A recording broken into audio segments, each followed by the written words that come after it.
मलीर भैंस कॉलोनी रफ़ीक पंहिंजी बेवा नुंहुं कौसर खे बेदर्दी सां कोहे क़त्ल करे छॾियो। इतलाउ मिलण ते पुलिस बर वक़्त पहुची कार्रवाई करे जवाबदार रफ़ीक खे गिरफ़्तार करे पुलिस मक़तूला कौसर जो लाश अस्पताल मुंतक़िल कयो। घर में कोहराम मची वियो।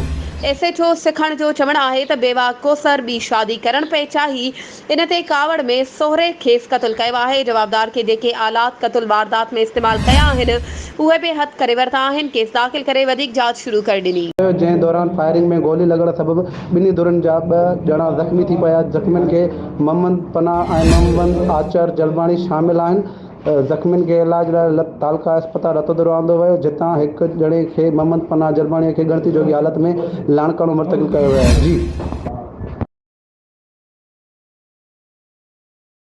वधीक ख़बरुनि ऐं अपडेट्स जे लाइ असांजे चैनल खे सब्सक्राइब कयो ऐं हा, बेल आइकन खे प्रेस करणु न विसारिजो त जीअं असांजी हर नई अचण वारी वीडियो तव्हां ताईं पहुची।